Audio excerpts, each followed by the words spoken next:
ನಮಸ್ಕಾರ ಬಂಧುಗಳೇ, ಎಲ್ಲರಿಗೂ ಇಂಡಿಯಾದ ಅತಿ ಚಿಕ್ಕ ರಾಜ್ಯದ ಗೋವಾಕ್ಕೆ ಸ್ವಾಗತ ಸುಸ್ವಾಗತ.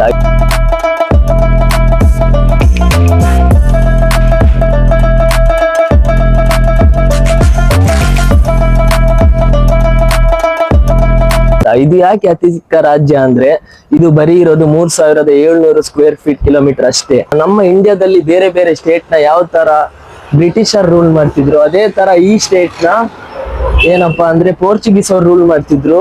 1510ರಲ್ಲಿ ಬಂದ ಪೋರ್ಚುಗೀಸ್ ಅವರು ಇಲ್ಲಿ ಬರೋಬ್ಬರಿ 451 ವರ್ಷ ರೂಲ್ ಮಾಡಿರ್ತಾರೆ. ಅಂದ್ರೆ ನಮ್ಗೆ ಇಂಡಿಯಾಕ್ಕೆ ಬೇರೆ ಸ್ಟೇಟ್ ಗಳಿಗೆ ಫ್ರೀಡಮ್ ಸಿಕ್ಕಿದ್ದು August 15, 1947 ಅಲ್ಲಿ. ಆದ್ರೆ ಇಲ್ಲಿ ಫ್ರೀಡಮ್ ಸಿಕ್ಕಿದ್ದು 14 ವರ್ಷ ನಂತರ. 1510ರಲ್ಲಿ ಆಲ್ಫೋನ್ಸೋ ಡಿ ಅಲ್ಬರಿಕ್ ಅಂತ ಪೋರ್ಚುಗೀಸ್ ಅವರು ಬಂದು ಇದನ್ನ ಕ್ಯಾಪ್ಚರ್ ಮಾಡಿರ್ತಾರೆ. ಆಮೇಲೆ ಕ್ಯಾಪ್ಚರ್ ಮಾಡಿ ಸ್ವಲ್ಪ ಹಂಗೆ ಎಕ್ಸ್ಟೆಂಡ್ ಮಾಡಿ 18ನೇ ಶತಮಾನದಲ್ಲಿ ಕಟ್ಟಿರುವಂತ ಅವರ ರೆಸಿಡೆನ್ಸ್ ಅಂದ್ರೆ ಯಾರ್ಯಾರು ಕಿಂಗ್ ಇರ್ತಾರೆ, ಯಾರ್ಯಾರು ವೆಲ್ತಿಯರ್ ಪರ್ಸನ್ ಇರ್ತಾರೆ ಅವರೆಲ್ಲ ಅವ್ರಿಗೆ ಇರೋಕ್ಕೋಸ್ಕರ ಕಟ್ಟಿರುವಂತ ರೆಸಿಡೆನ್ಸ್ ಅನ್ನ ನೋಡ್ತಾ ಇದ್ದೀರಾ ನೀವೀಗ.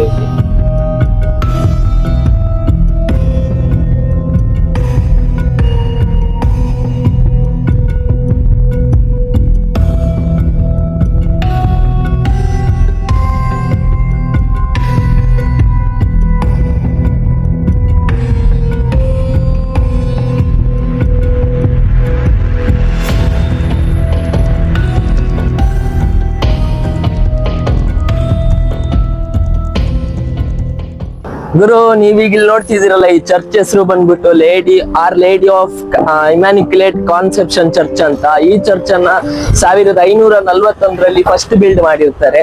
ಈಗ ಕಾಣ್ತಿರೋ ಫಾರ್ಮ್ ಅನ್ನ 1619ರಲ್ಲಿ ರೀಬಿಲ್ಡ್ ಮಾಡಿರ್ತಾರೆ.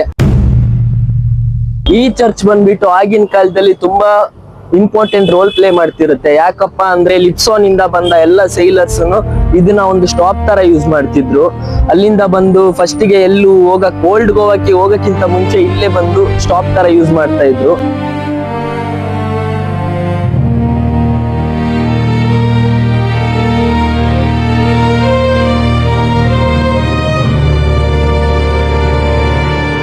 ಗುರು, ಈಗ ಹಂಗೆ ಪಾಂಜಿಮಿಂದ 3 ಕಿಲೋಮೀಟರ್ ಬಂದು ಈಗ ನಾವು ಮಿರಾಮಾರ್ ಬೀಚ್ ಅಲ್ಲಿ ಇದ್ದೀವಿ.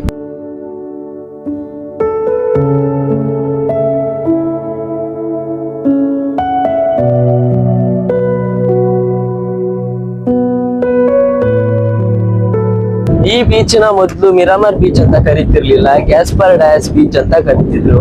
ಈ ಬೀಚ್ ಅಲ್ಲಿ ಬಂದ್ಬಿಟ್ಟು ಸ್ಯಾಂಡ್ ಎಲ್ಲ ನಿಮ್ಗೆ ಬೇರೆ ತರ ವೈಟ್ ಕಲರ್ ಅಲ್ಲ, ಗೋಲ್ಡನ್ ಕಲರ್ ಸ್ಯಾಂಡ್. ಇಲ್ಲಿ ನೋಡಿ ನೀವು.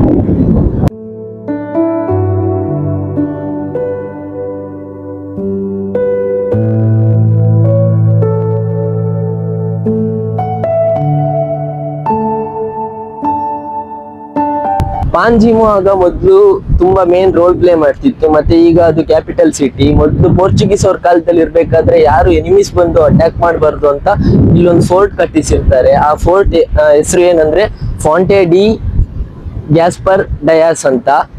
ಆ ಫೋರ್ಟ್ ನ ಕಟ್ಟಿಸಿ ಈಗ ಆ ಫೋರ್ಟ್ ಇಲ್ಲ, ಬರೀ ಅಲ್ಲಿ ಒಂದು ಕೆನಾನ್ ಇದೆ. ನೆನ್ನೆ ಅಲ್ಲಿ ಬೀಚ್ ವಿಡಿಯೋ ಮಾಡ್ಬಿಟ್ಟು ಬಂದ್ಬಿಟ್ಟು ಈ ಕಡೆ ಎಲ್ಲ ಸರ್ಚ್ ಮಾಡಿದೆ, ಒಂದು ರಿಸರ್ಚ್ ಮಾಡಿ ಇಟ್ಟಿದ್ದೆ ಈ ತರ ಜಾಗಕ್ಕೆ ಹೋಗ್ಬೇಕು, ಈಗೀಗೆ ಜಾಗಕ್ಕೆಲ್ಲ ಹೋಗಿ ತಿರುಗಾಡ್ಬಿಟ್ಟು ವಿಡಿಯೋ ಮಾಡ್ಕೊ ಬರ್ಬೇಕು ಅಂತ. ಆದ್ರೆ ಅಲ್ಲಿ ಹೋಗಕ್ಕೆ ನನ್ಗೆ ಇಲ್ಲಿಂದ ಡೈರೆಕ್ಷನ್ಸ್ ಎಲ್ಲ ಗೊತ್ತಿರ್ಲಿಲ್ಲ. ಅದಕ್ಕೆ ಅಲ್ಲಿ ಕೇಳಿ ಬಸ್ ಸ್ಟ್ಯಾಂಡ್ ತನಕ ಹೋದೆ. ಬಸ್ ಸ್ಟ್ಯಾಂಡ್ ಹೋಗ್ಬಿಟ್ಟು ಅಲ್ಲಿ ಬಸ್ ಸ್ಟ್ಯಾಂಡ್ ಅಲ್ಲಿ ಕೇಳ್ದೆ ಎಲ್ಲೋಗುತ್ತೆ ಅಂತ. ಇಲ್ಲಿಂದ 11:30 ಹೊರಟೆ ಬೀಚ್ ಇಂದ. ಅಲ್ಲೋಗಿ ಅಷ್ಟೊತ್ತು ಹುಡುಕಿ 2 ಗಂಟೆ ತನಕ ಹುಡುಕ್ದೆ. ಆದ್ರೂ ಯಾವ ಬಸ್ ಅವರು ಹೇಳ್ತಿಲ್ಲ ಇಲ್ಲಿ ಹೋಗುತ್ತೆ ಅಲ್ಲೋಗುತ್ತೆ ಅಂತ. ಆಮೇಲೆ ಸ್ವಲ್ಪ ಹೊತ್ತಾದ್ಮೇಲೆ ಡಿಸೈಡ್ ಮಾಡಿದೆ ಇಲ್ಲಿಗೆ ಹೋಗೋಣ ಅಂತ. ದೂದ್ ಸಾಗರ್ ವಾಟರ್ ಫಾಲ್ಸ್ ಇದೆಯಲ್ಲ, ಅಲ್ಲಾದ್ರೂ ಹೋಗ್ಬಿಟ್ಟು ವಿಡಿಯೋ ಮಾಡ್ಕೊ ಬರೋಣ ಅಂತ. ಅದ್ರ ರೂಟ್ ಕೇಳಿದೆ. ಅಲ್ಲಿ ಹೇಳಿದ್ರು ಆ ಕಡೆ ಹೋಗಿ ಇನ್ನೊಂದು ಬಸ್ ಇದೆ, ಬೆಳಗಾಂ ಬಸ್ಗೆ ಹೋಗಿ ಹಂಗೆ ಹಿಂಗೆ ಅಂತ ಹೇಳ್ತಿದ್ರು. ತುಂಬಾ ಟ್ರೈ ಮಾಡಿದೆ, ಆದ್ರೆ ನನಗೆ ಒಂದು ದಿನ ಫುಲ್ ವೇಸ್ಟೇ ಆಗೋಯ್ತು. 2 ಗಂಟೆ ಅಲ್ಲೇ ಇದ್ದೆ. ಆಮೇಲೆ 2 ಗಂಟೆ ತನಕ ಅಲ್ಲೇ ಇದ್ದೆ. ಆಮೇಲೆ ಮಾಡಕ್ಕೇನೆ ಆಗಿಲ್ಲ. ಅದಕ್ಕೆ ಏನ್ ಮಾಡಿದೆ, ವಾಪಸ್ ಬಂದೆ. ಅನ್ಕೊಂಡೆ ಇಷ್ಟು ದೂರ ಬಂದ್ಬಿಟ್ಟು ಒಂದ್ ವಿಡಿಯೋ ಮಾಡಕ್ ಆಗ್ತಿಲ್ವಲ್ಲ, ಒಂದ್ ಕಂಟೆಂಟ್ ಮಾಡಕ್ ಆಗ್ತಿಲ್ವಲ್ಲ ಅಂತ. ಆಮೇಲೆ ಏನಾಯ್ತು ಅಂದ್ರೆ ನಾನು ಹಂಗೆ ಅನ್ಕೊಂಡು ವಾಪಸ್ ಬರ್ಬೇಕಾದ್ರೆ ಕಂಟೆಂಟ್ ಮಾಡಕ್ ಆಗ್ತಿಲ್ಲ ಅನ್ಕೊಂಡು ಫುಲ್ಲು ಬೇಜಾರಾಗಿ ಹೋಗಿತ್ತು. ವಾಪಸ್ ಹೊಟ್ಟೋಗೋಣ, ಇನ್ನೇನ್ ಮಾಡೋದು, ಇಲ್ಲಿ ಯಾವ್ದು ರೂಟ್ ಗೊತ್ತಿಲ್ಲ ಹಂಗೆ ಹಿಂಗೆ ಅಂತ. ಆದ್ರೆ ವಾಪಸ್ ಹೋದ್ರೆ ಅಷ್ಟು ದೂರದಿಂದ ಬಂದ್ಬಿಟ್ಟು ಇಲ್ಲಿ ಯಾವ್ದು ವಿಡಿಯೋ ಮಾಡದೆ ವಾಪಸ್ ಹೊಟ್ಟೋಗ್ಬಿಟ್ರೆ ಏನಾಗುತ್ತೆ. ಅದಕ್ಕೋಸ್ಕರ ಏನ್ ಡಿಸೈಡ್ ಮಾಡಿದೆ, ಗೂಗಲ್ ಅಲ್ಲೆಲ್ಲ ಸರ್ಚ್ ಮಾಡಿದೆ. ಆಮೇಲೆ ಒಂದು ಪ್ಯಾಕೇಜ್ ಇದೊಂದು ಐಡಿಯಾ ಬಂತು. ಅದಕ್ಕೋಸ್ಕರ ಪ್ಯಾಕೇಜ್ ಮಾಡೋಣ ಅನ್ಬಿಟ್ಟು ಕಾಲ್ ಮಾಡಿದೆ. ಒಂದ್ ಕಡೆ ಕಾಲ್ ಮಾಡಿದೆ, ಅವ್ರು ಹೇಳಿದ್ರು ಇಲ್ಲ ಯಾವ ಪ್ಯಾಕೇಜ್ ಮಾಡ್ತಿಲ್ಲ ಅಂತ. ನಮ್ಮ ಹೋಟೆಲ್ ರೂಮ್ ಟ್ರೈ ಮಾಡಿದೆ, ಅವ್ರು ಹೇಳಿದ್ರು ಇಲ್ಲ ಪ್ಯಾಕೇಜ್ ಮಾಡ್ತಿಲ್ಲ ಅಂತ. ಆಮೇಲೆ ಇನ್ನೊಂದು ಲಾಸ್ಟ್ಗೆ ಫುಲ್ ಅನ್ಕೊಂಡೆ, ಇನ್ನು ಇದು ಪ್ಯಾಕೇಜ್ ಸಿಕ್ಕಿಲ್ಲ ಅಂದ್ರೆ ಏನು ಮಾಡಕ್ಕಾಗಲ್ಲ, ಇಲ್ಲಿ ಯಾವ್ದು ಡೈರೆಕ್ಷನ್ ಗೊತ್ತಿಲ್ಲ ನನ್ಗೆ ಅಷ್ಟು ಕರೆಕ್ಟ್ ಆಗಿ. ಆದ್ರೆ ಜಾಗದೆಲ್ಲ ರಿಸರ್ಚ್ ಮಾಡಿ ಬಂದಿದ್ದೆ. ಆಮೇಲೆ ಲಾಸ್ಟ್ಗೆ ಒಂದು ಪ್ಯಾಕೇಜ್ ಸಿಗ್ಲಿ ಅಂತ ಟ್ರೈ ಮಾಡಿ ಲಾಸ್ಟ್ ಒಂದು ಕಾಲ್ ಮಾಡಿದೆ. ಅವ್ರು ಹೇಳಿದ್ರು ಇದೆ ಪ್ಯಾಕೇಜ್ ಇದೆ, ನಾಳೆ 8 ಬನ್ನಿ ಅಂತ. ಅದಕ್ಕೋಸ್ಕರ ಇವತ್ತು 8 ಇವಾಗ ಇನ್ನು 7:50 8:15 ಅಲ್ಲಿ ಹೋಗಿ ರೀಚ್ ಆಗ್ಬೇಕು. ಅಲ್ಲಿಂದ ಇವತ್ತು 5:30 ತನಕ ಫುಲ್ ತಿರುಗಾಡಿಸ್ತಾರೆ. ಬನ್ನಿ ಒಂದೊಂದ್ ಜಾಗ ಎಕ್ಸ್ಪ್ಲೋರ್ ಮಾಡೋಣ. ಅದಕ್ಕಿಂತ ಮುಂಚೆ ಈಗ ಊಟ ಮಾಡಕ್ಕೆ ಅಂತ ಹೋಟ್ಲಿಗೆ ಹೋಗಿದ್ದೆ. ಅಲ್ಲಿ ಒಬ್ಬ ನನ್ನ ಕೈಯಲ್ಲಿ ಟ್ರೈಪಾಡ್ ಎಲ್ಲ ನೋಡ್ಬಿಟ್ಟು ನಕ್ಬಿಟ್ಟ.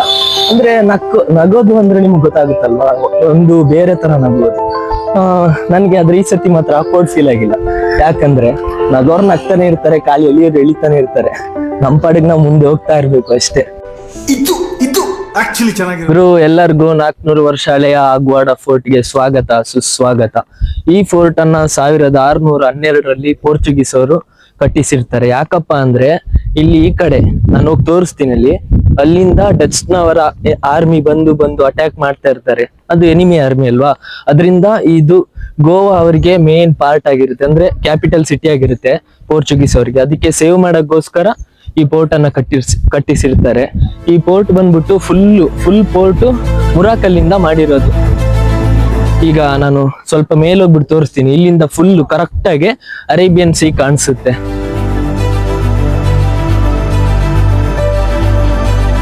ನಾನೇ ಯಾಕೆ ಯಾವಾಗ್ಲೂ ಹಿಂಗ್ ಮಾಡ್ತೀನಿ ಅಂತ ಗೊತ್ತಿಲ್ಲ. ಅವತ್ತಲ್ಲಿ ಟ್ರೆಕ್ಕಿಂಗ್ ಮಾಡಕ್ ಹೋಗ್ಬೇಕಾದ್ರು ಅಷ್ಟೇ, ಅದೇ ಪೀಕ್ ಅನ್ಕೊಂಡು ಅಲ್ಲೇ ನಿಂತ್ಕೊಂಡಿದ್ವಿ. ಈಗ ನೋಡಿದ್ರೆ ನಾನು ಎಂಟ್ರಿಗೆ ಹೋಗೋ ಬದಲು ಎಕ್ಸಿಟ್ಗೆ ಹೋಗ್ತಿದ್ದೀನಿ.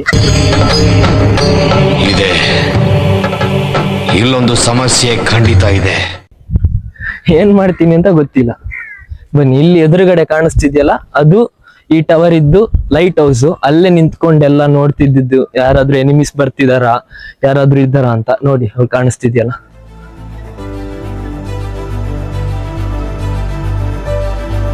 ಇಲ್ಲೆಲ್ಲ ಫೋಟೋಸ್ ಹಾಕಿದ್ದಾರೆ. ಯಾವ್ದು ಮೊದ್ಲು ಹೆಂಗಿತ್ತು ಆಮೇಲೆ ಹೆಂಗಿದೆ, ಮೊದ್ಲು ಹೆಂಗಿತ್ತು ಆಮೇಲೆ ಹೆಂಗಿದೆ ಅಂತ ನೋಡಿ.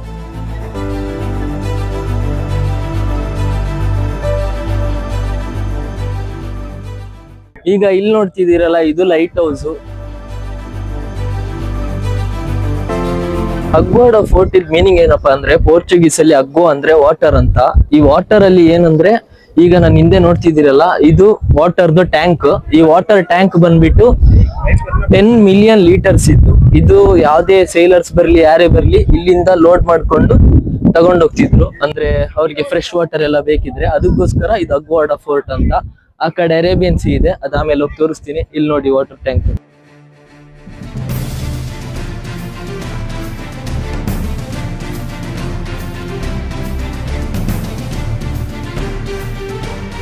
ಇನ್ನೊಂದ್ ಏನಪ್ಪಾ ವಿಶೇಷ ಅಂದ್ರೆ, ಈ ಫೋರ್ಟ್ ಇದ್ದು ಈಗ ತುಂಬಾ ಸಲಿ ಡಚ್ನವರು ಅಟ್ಯಾಕ್ ಮಾಡಿರ್ತಾರೆ. ತುಂಬಾ ಸಲಿ. ಆದ್ರೆ ಒಂದು ಸತಿನೂ ಕೂಡ ಅವರು ಈ ಫೋರ್ಟ್ ಅನ್ನ ಕ್ಯಾಪ್ಚರ್ ಮಾಡಿಲ್ಲ. ಅಂದ್ರೆ ಎನಿಮಿ ಕೈಗೆ ಸಿಕ್ಕಿಲ್ಲ ಈ ಫೋರ್ಟ್. ಅಷ್ಟು ಸ್ಟ್ರಾಂಗ್ ಇದೆ ಈ ಫೋರ್ಟ್. ಇನ್ನು 400 ವರ್ಷ ಆದ್ರೂ ಇನ್ನು ಎಷ್ಟು ಗಟ್ಟಿಗಿದೆ. ಈಗ ನಾನ್ ನಿಮ್ಗೆ ಜೈಲ್ ತೋರಿಸ್ತೀನಿ ಬನ್ನಿ. ಇದು ಜೈಲು ಏನೋ ಗೊತ್ತಿಲ್ಲ ಕರೆಕ್ಟ್ ಆಗಿ, ಫುಲ್ ಕ್ಲೋಸ್ ಮಾಡಿದ್ದಾರೆ 4 ಸೈಡ್ ಅಲ್ಲೂ. ಜೈಲೇ ಆಗಿರ್ಬೋದು, ಏನ್ ಗೊತ್ತಿದ್ರೆ ನಿಮ್ಗೇನಾದ್ರೂ ಗೊತ್ತಿದ್ರೆ ಕಮೆಂಟ್ ಮಾಡಿ ಏನಂತ ನೋಡಿ.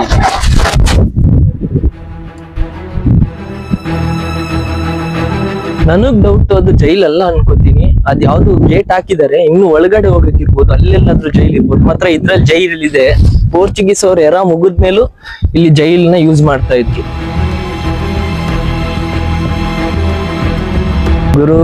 ಗುರು ಹೆಂಗಿದೆ ಅಂದ್ರೆ ಅರೇಬಿಯನ್ ಸೀ ಸಖತ್ತಾಗಿ ಕಾಣಿಸ್ತಿದೆ ನೋಡಿ. ಇಲ್ಲೂ ಸೇಮ್ ಅದೇ ತರ ಅಲ್ಲಿ ಹೆಂಗಿತ್ತು ಮಿರಾಮರ್ ಬೀಚ್ ಅಲ್ಲಿ ಮಾಂದೋವಿ ರಿವರ್ ಬಂದು ಹೆಂಗ್ ಜಾಯಿನ್ ಆಗ್ತಿತ್ತು, ಇಲ್ಲೂ ಸೇಮ್ ಅದೇ ತರ. ಅಂದ್ರೆ ಅರೇಬಿಯನ್ ಸೀಗೆ ಸೇರೋದು ಅದು ರಿವರ್ ಬಂದ್ಬಿಟ್ಟು. ಇಲ್ಲಿ ಕಾಣಿಸಲ್ಲ, ಮಾತ್ರ ನೀವು ನೋಡಿ ಅರೇಬಿಯನ್ ಸೀ ಹೆಂಗಿದೆ ಅಂತ. ಬೇಜಾರು ನಾನಿಲ್ಲವೇ,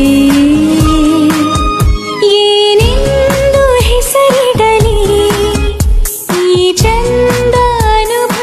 ಎದುರುಗಡೆಯಿಂದ ಅಟ್ಯಾಕ್ ಮಾಡಿದ್ರೆ ಗೊತ್ತಾಗುತ್ತೆ ಅಲ್ವಾ, ಹಿಂದ್ಗಡೆನು ನೋಡ್ತಾ ಇರ್ತಾರೆ. ಆದ್ರೆ ಅಕಸ್ಮಾತ್ ಏನಾದ್ರು ಅಟ್ಯಾಕ್ ಮಾಡಿ ಒಳಗಡೆ ಬಂದ್ರೆ ಅಲ್ಲಿಂದ ಈ ಫೋರ್ಟ್ಗೆ ಎಂಟ್ರಿ ಆಗ್ಬಾರ್ದು ಅಂತ ಒಂದು ಇದ್ ಮಾಡಿದ್ದಾರೆ ಗುಂಡಿ ತರ. ಅಲ್ಲಿ ನನಗೆ ಅನ್ಕೊಳ್ಳೋ ಪ್ರಕಾರ ಅಲ್ಲಿ ಮೊದ್ಲು ನೀರ್ ಇರ್ಬೋದು, ನೀರ್ ಹಾಕಿಟ್ಟಿರ್ತಾರೆ, ಅಂದ್ರೆ ಈ ಕಡೆ ಬರಕ್ ಆಗ್ಬಾರ್ದು ಅಂತ.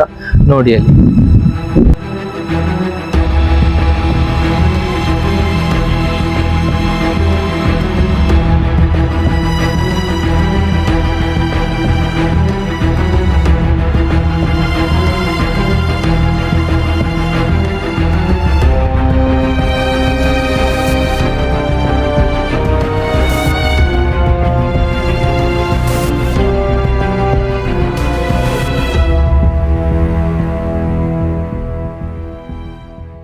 हेलो गाइस, आप संचारी चैनल को सब्सक्राइब करें, कमेंट और लाइक करें।